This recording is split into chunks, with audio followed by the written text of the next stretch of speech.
to This Week in Football, where I'm going to be covering everything you may have missed out in the world of football throughout. This week marks the beginning of yet another international break. So, what are Premier League managers up to? Well, Ten Hag is making the most of it by going on holiday.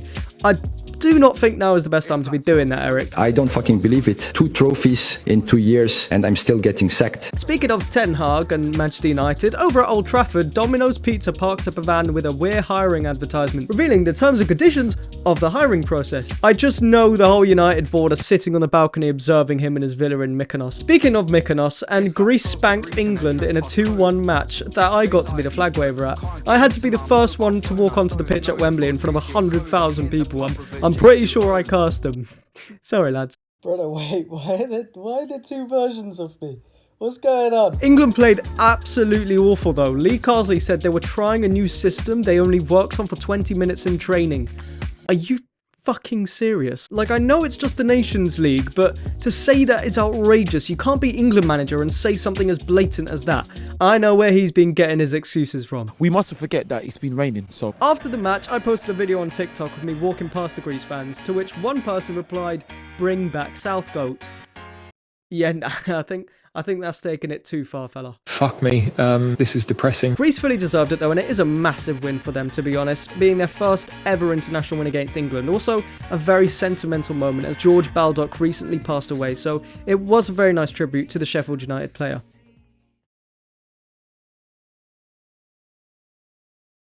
England did just beat Finland 3-1 with a superb free kick from Trent Alexander-Arnold. Bellingham actually had a bet with Trent Alexander-Arnold that if he did score, he'd give him £500. Ah, cheeky boy. Sources say that Paqueta was trying to apply for a British citizenship and play for England once he heard the odds. The FA are trying to give him a lifelong ban from playing professional football due to his betting charges back in the summer. The Brazilian midfielder was allowed to go back to playing football for a short while, however, they are now trying to make the ban more intense. Some incredible news for the Faroe Islands, where the nation of 50,000 people drew 2-2 to Armenia. The attendance for the game was under 2,000 fans. Listen, I've been to the Faroe Islands and it's just grass houses, bruv. Like, that's it.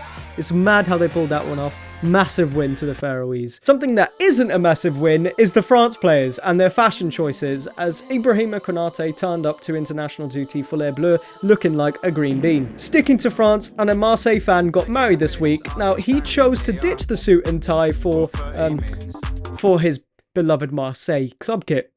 Criminal. Literally. If I was his wife, I would be divorcing him the next day, but not even the next day, on the spot, when he's asked, when the pastor asks me to give my vows, do I take my hand in marriage? No, I do not. No, get him out. Paul Pogba could be coming back to football sooner than we expected, as his ban has been reduced, meaning he can now play as early as March 2025. This could be interesting, seeing how he deals with a comeback to professional football based off the fact that he hasn't played for such a long time. His head will definitely be spinning if he comes back to United and sees Anthony in the starting 11. Some sad news now, where Andres Iniesta has confirmed his retirement from football at the age of 40. The legendary midfielder announced earlier this week that he will be ending his illustrious career. However, Fabrizio Romano already spoiled a surprise last month. Andres, you will be missed. Over in the Bundesliga, and Frankfurt drew 3-3 to Bayern Munich. Yeah, the curse is real, Harold. In a post-match interview, Harry was asked his thoughts on the result, and he had this to say.